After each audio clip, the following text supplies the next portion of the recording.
And I've been through so much, but that grounds me. I always remember that where I started. I didn't start with a silver spoon. I didn't start with all the money in the world. I didn't have a handout. I started from there. And that's why I'm so supportive of small businesses, because I am a small business.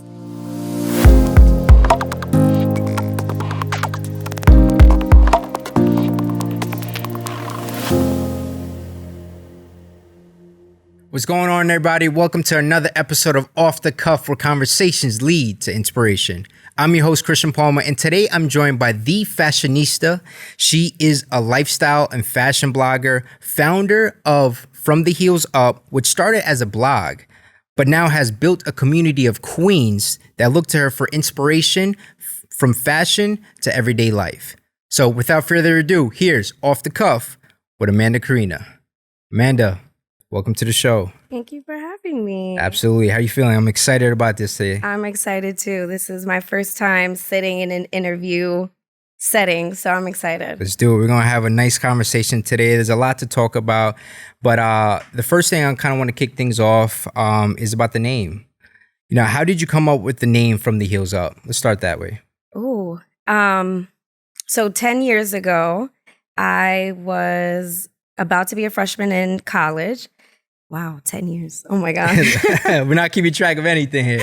I'm showing my age here. But I was really into fashion, and fashion was just my creative outlet. I had an Instagram page, and it was Amanda Korina, which is my first and middle name. And I wanted to start a blog. I wanted a space where I showed more pictures. I showed my tips for styling. I talked about my life and what I was wearing and my trends, what I was into. And I knew that at the time, people weren't really using their personal names as their branding name or company name. So I knew I needed a name. And I sat with my neighbor, who she's like one of my best friends. And I'm like, I need something catchy, and I need something that sticks, and something that I could see on clothing one day. Like, I was thinking futuristically. Right. And we came up with a bunch of things, but she actually came up with it, and it was two things: Off the Rack and From the Heels Up. And I sat with it, and I just slept on it, and I said it to different people, and I'm like, what do you think? Could you see it on a shirt? Could you see it on jeans or anything? And everyone said From the Heels Up. So she really is the person who created the name, and it stuck. And that was my blog name since 2012. Wow, yeah. Look at that. So when it comes to like putting pieces together, do you start from the heels up, or is it more so do you start with the top kind of going down? Like, I would say I start with a statement piece, whichever that would be. So like today it was the blazer, and since it's so loud and it's so pink and it's oversized. Make me nervous, like I said. It's oversized. I said, okay, the rest has to be basic. So I used to tend to go with my shoes, and it was usually heels. I'm not wearing that many heels these days, post-pandemic. Right. But I usually go with a statement piece, and then everything starts to flow after that. That's beautiful. I mean, I'm the same way. I like to start with the shoes, not heels, but I like to start with the shoes all the way up. And then it's with the shoes that I like to compliment. Usually for guys, it's always the shoes. Yeah, for some reason, right? Yeah. It's a little weird there. So now when you started to blog kind of back in the college days, and now that you're running a full-time business, right? Nonstop. Tell us a little bit more about how that evolved throughout the years. Oh, well, I blogged since 2012, mostly on Instagram, mostly sharing my looks on Instagram. And slowly I realized I started working with brands. And as I was working with brands, I was promoting their product and promoting their brand, and I was selling their products out. And I realized, okay, I am constantly selling out their product. Why don't I start something for myself? Yeah. And I didn't really know what. I always wanted to start a boutique or some sort of clothing brand. I just didn't have the tools or the resources. I didn't feel like I was ready. I didn't feel like I had the help. I didn't feel like I was in the best business mindset. I was in college. I obviously didn't have the time being in college. So I kind of put it on the back burner, and I put it on pause. And last year, 2019, 2 years ago, wow, I sat and I was like, okay, now's the time. And I started the boutique, and where I sell women's clothing, trendy clothes, statement clothes, and it's been so successful. Beautiful. Launched it in March of 2020, which was the height. That's a good month. Yeah.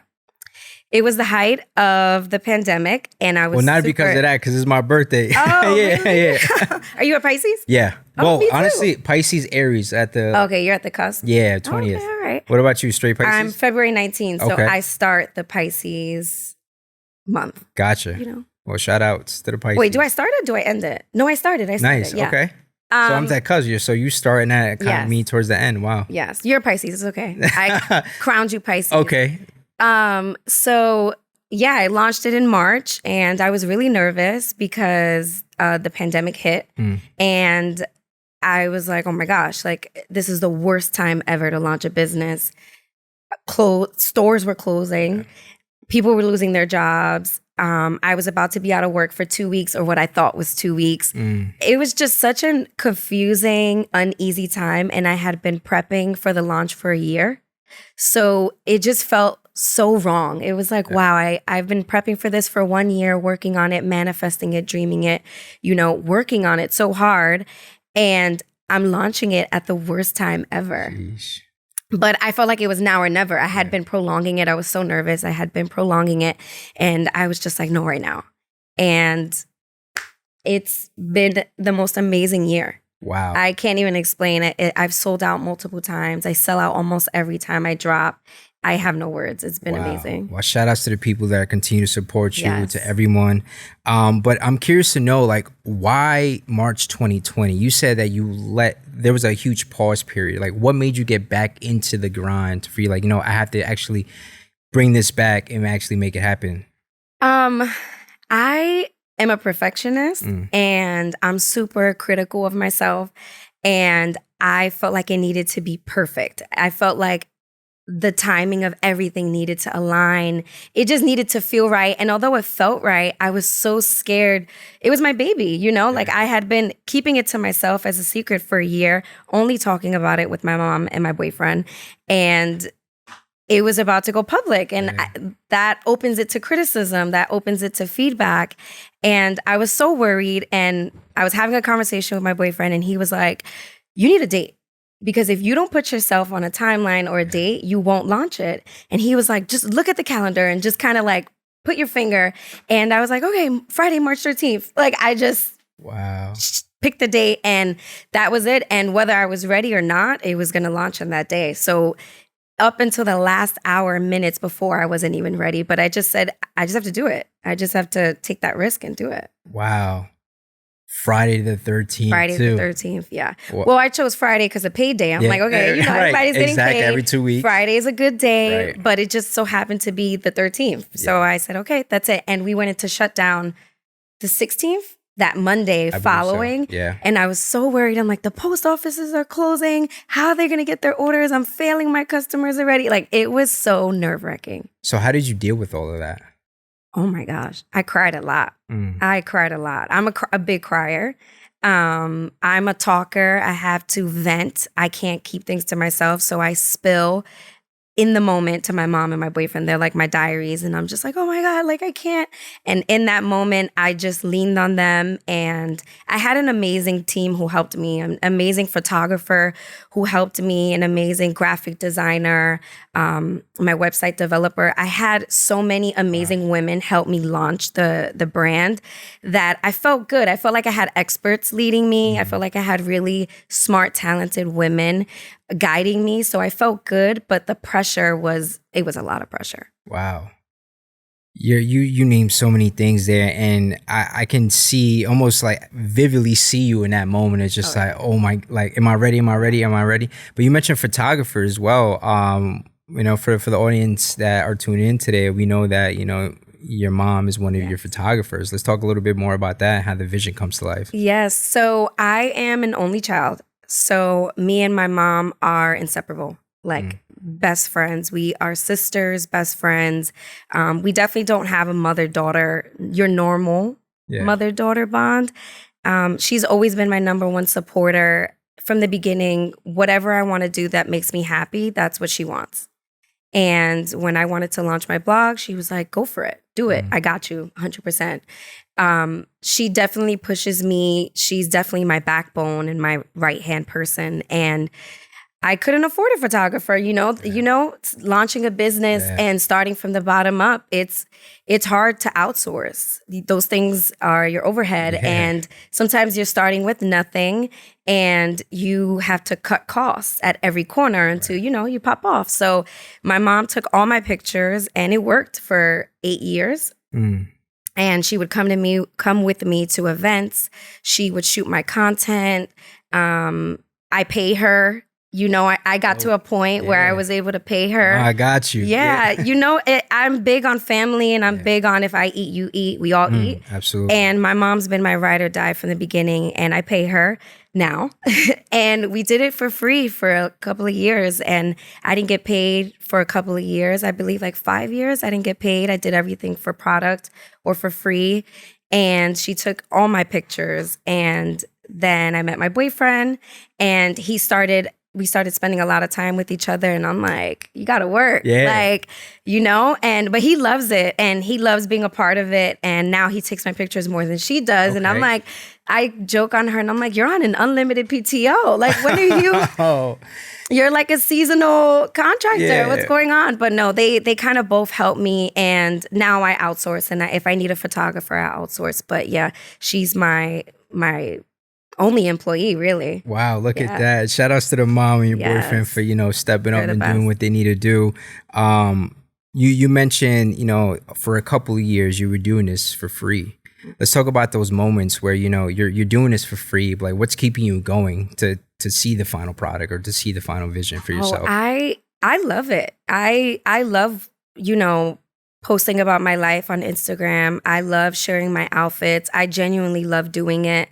I love communicating with my community, engaging with them, speaking to them every day. I pride myself at always responding to everyone. And I always felt like I was never one who compared my timing or compared my journey.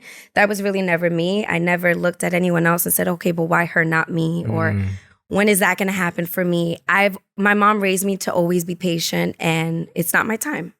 And so for 5 years, I just kept grinding and I never thought about making money from it. At the time, blogging was so unconventional. People weren't really making money. Self-employed isn't what it was now. Wasn't, right.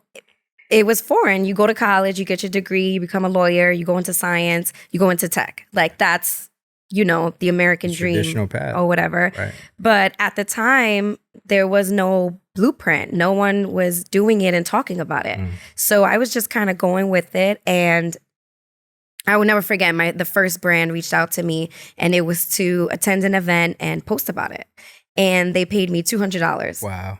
And I was like, Mom, we made it. Like, I was like, that's amazing. I was so hype. I was just the brand was a big brand and I was just so happy. I'm like, wow, like I can get paid from this. Never thinking about what my actual worth is, obviously, not knowing what I could charge. I was just so excited.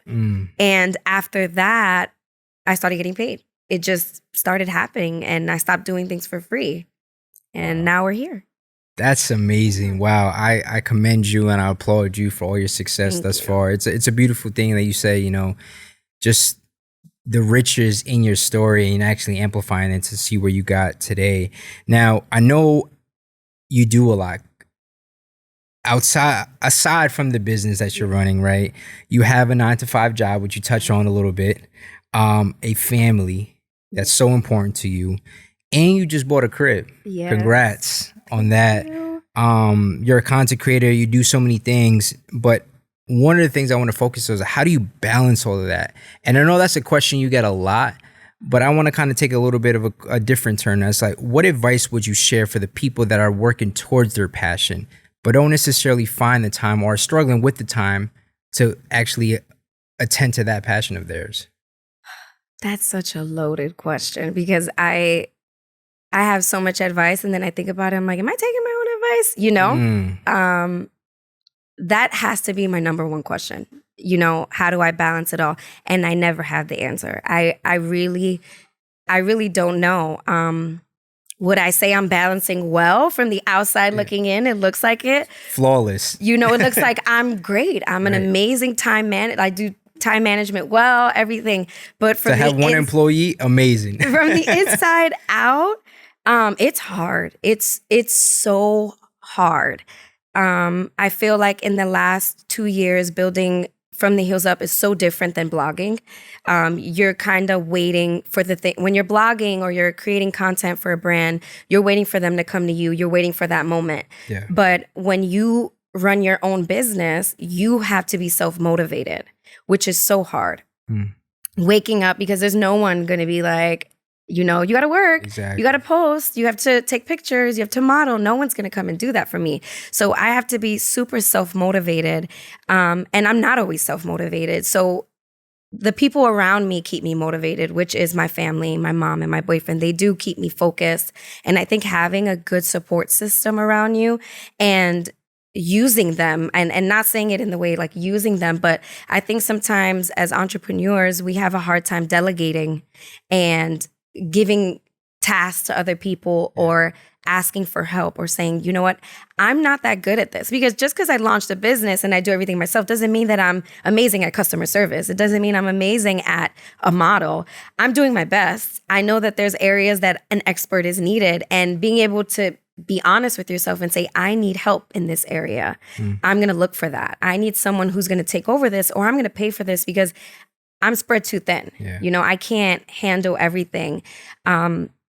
Another piece of advice I would say is, you know, accept that it's going to be lonely. The last 2 years, I don't do the things I used to do. I don't party as much as I used to do. I don't go out as much as I used to. I don't travel as much as I used to. And that's kind of the sacrifice I'm taking for the bigger picture. And for 2 years, I had been saving for my house. You said I bought a house, and I saved every dollar. You know, I lived off one income, and the other person would probably buy designer bags and travel and do all this. And I didn't do that. I was so tunnel vision and laser focused on the bigger goal and the bigger dream that I sacrificed and deprived myself of so many things I love and love to do. And I didn't do it for the bigger picture. So my advice would be that it's hard and it's going to take a lot of time, and it doesn't happen overnight, but be patient, and you're going to have to sacrifice. I appreciate you sharing that. And it's so important for people to understand and see and hear that from you. And they say, you know, as you kind of go towards the top, like it starts to get a lot more lonely and Yes. people start to weave themselves out. In those moments where you do feel lonely, or, you know, or you're not as self-motivated, you mentioned that your family kind of keeps you going. Are there other elements that you currently do that keep you going? Oh, I would say I made it my business to be present a couple of years ago. I felt like, you know, as a content creator, it's so easy to be in your phone. It's so easy to never look up. It's so easy to never be present. And I think that I made a conscious decision to stop, to have that moment where it's like, okay, this is too much. Phone away. Or if I have, you know, 2 days or 3 days of a weekend, I'm like, no, done. I'm not posting. You know, there's always that, like, what's the term? Like a rat race or something? Yeah. Where you feel like, I have to post every day. I have to be out there every day. I have to be at every event. I have to say yes to everything. I have to say yes to every single opportunity that comes my way. And I made a conscious decision a couple of years ago to say no. And having my boyfriend and his son really made me realize what was important, which was family and those small moments and movie night and baking cookies and the movies and doing a road trip away. Those were those moments where I decompress and I don't feel like Amanda Korina or From the Heels Up. I feel like me, and that grounds me and that kind of focuses me for like the next thing. What about your platform excites you the most? Oh, wow. It has to be the conversations I have with the girls. I mean, I don't even look at them as followers or an audience. It just really does feel like a community. And after the pandemic or during the pandemic, I started going on Instagram Live for, oh my God, I've been doing it like a year now. And it's been weekly. And oh my God, it's amazing. Like, I love them. And we just talk shit and laugh. And I talk about what's going on with me and they talk about what's going on with them. And it's with my boyfriend. We do it. And it's so much fun to be relatable and to be a regular person and talk about pop culture and regular things, because when I'm posting on my platform, it's my life, my life, my life. But it's so good to have that conversation and feel like they're attainable and like we're having a friend conversation. We're sitting next to each other. Right. I love that. So I think that that's what excites me the most. Absolutely. Yeah, you made it seem like it was an interview. Now we're having just a dope conversation. I'm learning so much about your story. That's, I think we see you on the big screen, right? But I think these conversations are so important because we need to understand, like, who are you outside of what we just see on that big screen? You mentioned about, you do these IG lives weekly and you love just to humanize that conversation with people.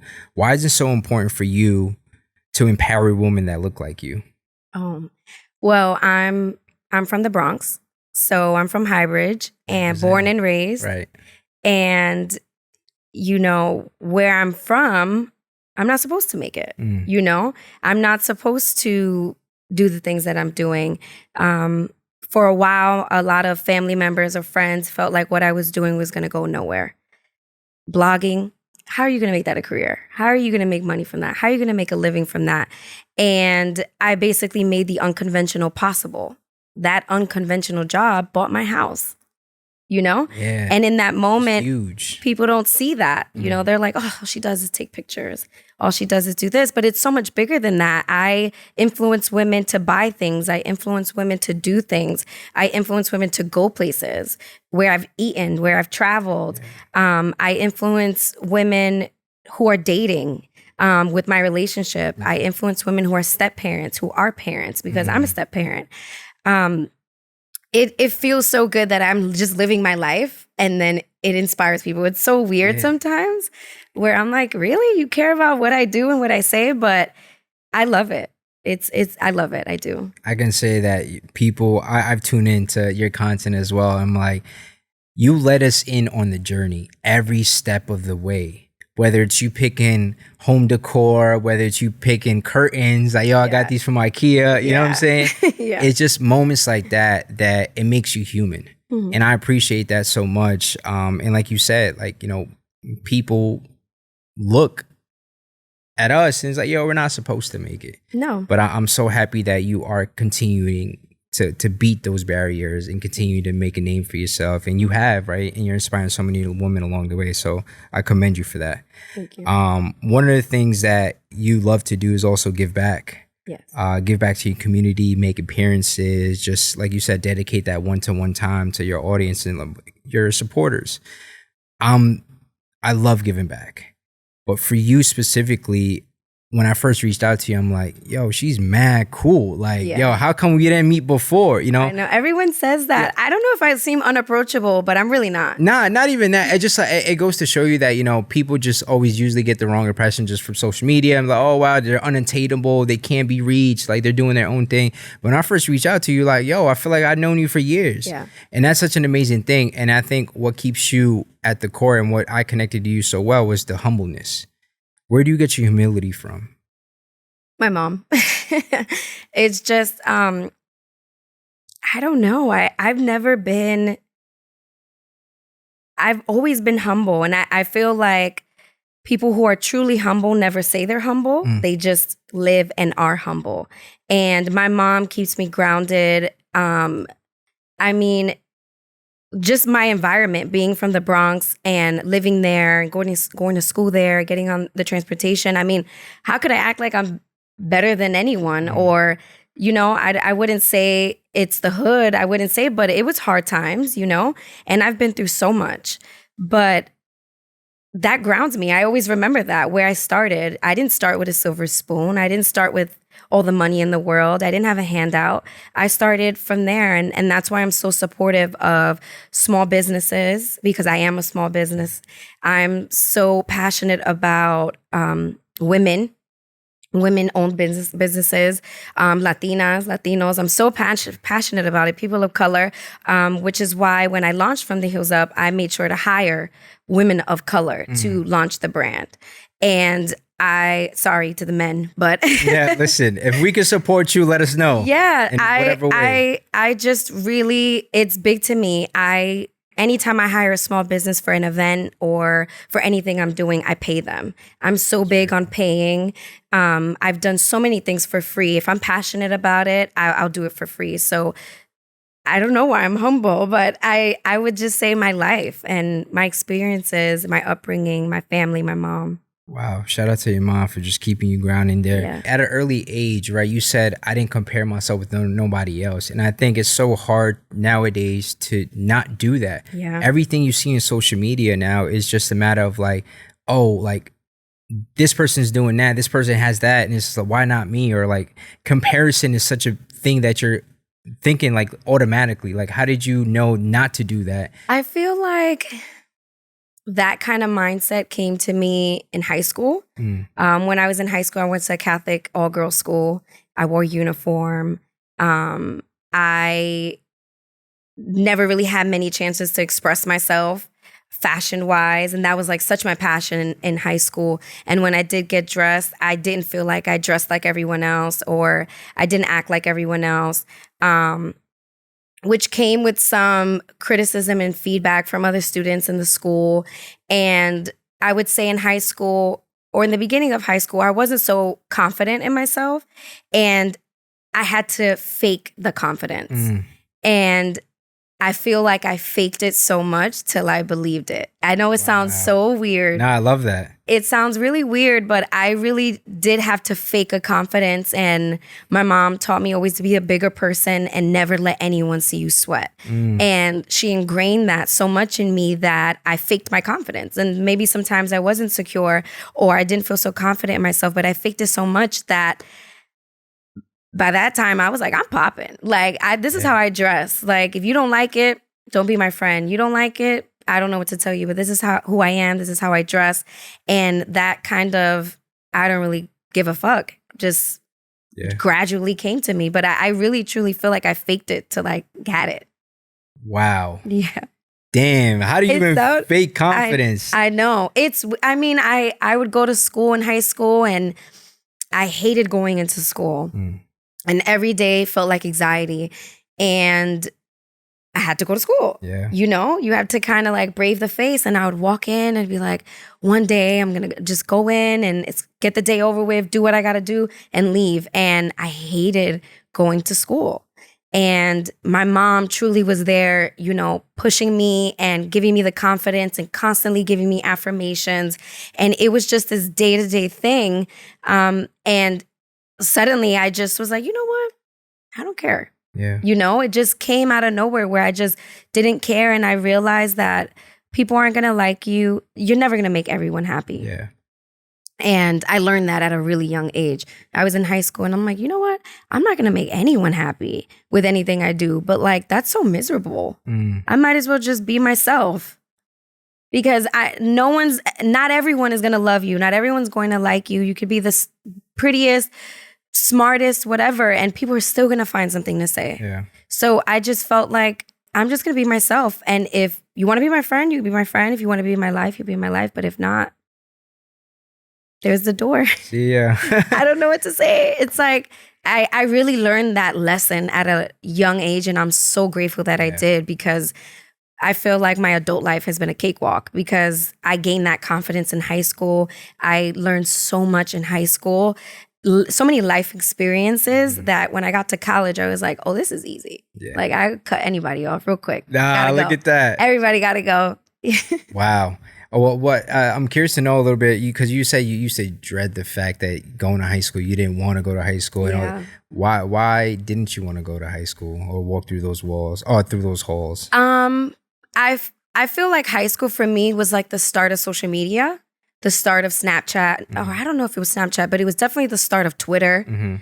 And social media became so like prominent, and everyone felt like they had an opinion. And I was constantly bullied.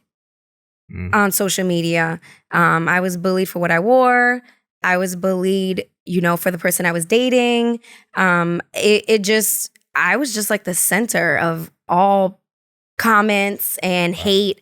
And it was so weird because I was like just living my life and being myself. And I felt like that was something people didn't like, that I was just being authentically me. Yeah. I was dressing how I wanted to dress and being who I wanted to be. And I hated going into school. It really made it so miserable for me. I didn't like the way I felt. I didn't like the way people made me feel. I didn't feel like I fit in. And I just wanted to leave. I just said, okay, I'm just going to graduate and focus on my studies and go to college and graduate and leave this all behind. Wow. And you concurred and you blew past all of that. And I'm so happy now they to follow see me and they said they're so proud of me. life comes Isn't that full crazy? circle, right? Ain't that crazy? Double tapping on my pictures. How do you see that now? I mean, they message me and they're Wow. like, I'm so proud of you. I'm so proud of everything you've done. And I'm like, girl. Wow. Yeah, but I've made peace with so much that has happened and I've forgiven so many people and it's all old, it's as you get older, you realize some people don't know better. Yeah. And you realize it's a them thing and not a you thing. And when you learn to separate that, life just gets so much easier. And when I look back, I'm like, those girls were hurting. Those girls were going through some things of their own to make me feel that way. And I made peace with it, but I'm cool with it. They message me and I'm like, hey girl. Wow. Yeah. I love that, man. I love your energy. I love just the storytelling here.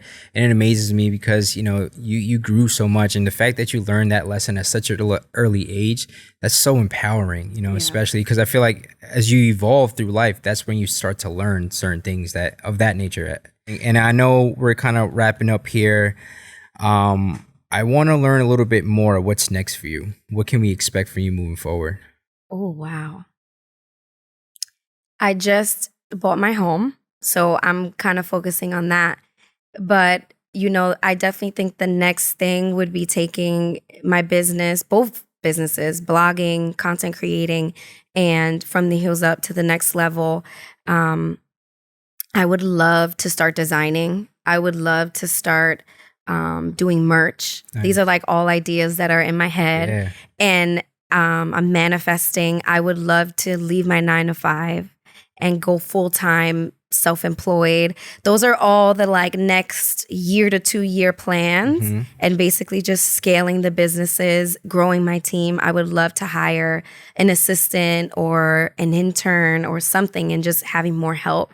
But scaling the businesses for the next 2 years are like at the top of the to-do list. I love that. Well, those opportunities will come and, people are going to join the team. I'm sure they're going to find so much excitement just working with you every day. And they'll see what I'm experiencing now, just the exchange of energy. Because like you said, the biggest thing for you is you love to inspire people. Yeah. And I think that's exactly what I'm getting today is inspiration from someone that, again, we connected. First time we connected, I was like, oh shit, I feel like I've known you for a while. And that's so important to me. So with all of that said, we do this element on the show and it's about giving people their flowers. And I want to give you your flowers for the inspiration, for the numerous lives that you've already touched. The women that continue to support you, the women that continue to see your vlogs, your blogs and vlogs soon come, right? Yeah. And what you do every day, to me, it allows me in from being a guy, allows me in on what you currently do and you continue to evolve. So I want to give you your flowers for everything that you currently do now and beyond. Thank you. Now, in regards to that, I always flip it to the guest. Okay. Who would you give your flowers to? Oh. I've given my mom so many flowers this entire conversation, but I would give my boyfriend flowers right now. He's truly stepped up in ways in my businesses and in my personal life in ways that I couldn't probably be where I am right now. I definitely feel like you always need that right hand or that partner in crime. And he's definitely that person for me, pushing me, inspiring me. It's funny because I've inspired him so much, and then it's like the roles reversed, and I'm like, okay, I wasn't expecting that. He definitely pushes me so hard to do much more, and he sees the potential in me sometimes when I don't see it, and vice versa. So I would truly give him so many flowers. He's done so many amazing things this last year too, on top of what I'm doing as well. So I'm so proud of him, and I would just give him flowers. Wow. Yeah. Shout out to you, man, for that. Yes. So there's another element onto the show. I know you've been staring this a lot. This is called the pot of gold, the hidden gems. Now there's a series of questions in here, all random, right? Straight off the cuff. Okay, it makes me so nervous. So what I'm gonna do is I'm gonna shake it up to make sure that you know there's something in here. But all I'm gonna ask is for you to pick one question. Okay. Make sure it's one, and just read it out loud and just answer it strictly off the cuff. Okay. You ready? Let's do it. All right, bet. God, I get so nervous for stuff like this. Really? It's like the $1 million ticket for the lotto. Oh my God, it's deep. Okay. All right.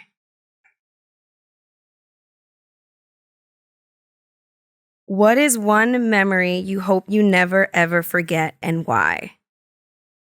Wow, that is so hard. When I was like, how would I even answer something like that? You have so many amazing men. Oh my gosh. What is one memory you hope you never ever forget, and why? Oh my goodness. I'm just gonna say whatever the first thing comes to my head. But I would say not one memory, but the memories I have with my childhood memories with my grandma, my living grandma. I would say that I have so many unique memories with her that sometimes she mentions them and I'm like, you're right, that happened. And like they're so unique. They're memories I've never had with anyone else. And I would say any memory I have with her, I hope I never forget, because I just lost my other grandma. So family is so important to me. And she calls me all the time, and she actually leaves me voicemails with these memories. Wow. We have this one weird memory. She would pick me up from school, and anytime it was raining or snowing and the trees were covered in snow or rain, we would be holding the umbrella together, and she would always like hit the umbrella to the trees and everything would fall on me, and I'd be so mad. And I'm like, Grandma, she like laugh. Like it would be the funniest. It's like in those moments, it's like, you're so annoying, and it's like those little things that now I look back. And the other day during the hurricane, she called me and she left me a voicemail. She's like, I'm thinking of you. It's raining. And when I used to hit the umbrella on the tree. She mentioned that? Yeah, wow. In the voicemail. And I listened to it and I'm like, oh, and now when it's raining, I think of her. When it's snowing, I think of her. I go under a tree or I'm holding an umbrella. I'm like, my grandma. So I hope that like, no matter how old I get, I don't forget those little tiny childhood memories that mean so much. When you look back in the moment, they're like nothing. But when you look back, you're like, I love that. Yeah. Oh, man. That's a hard question. That's so hard. Oh, man. Well, I'm glad you enjoyed it. I'm so excited to, again, have this conversation with you. It's a blessing. Amanda, how do we best support you, and where can we follow you? So I have 2 business pages, and it's Amanda Korina, at Amanda Korina. Korina spelled Korina, and From the Heels Up. So From the Heels Up is the online boutique, women's boutique. And then Amanda Korina is where I share my personal life, my day-to-day, my outfits, my inspirations, home decor. So that's how I separated the 2. That's beautiful. We appreciate you. We love you. Keep doing what you're doing. Keep pushing it. I'm so excited to have this conversation. Keep doing what you're doing, and I'm proud of you. And I can see this going so far for you. I really do. Thank you. Thank you so much. Yeah. Well, there you have it. And that was Off the Cuff with Amanda Korina.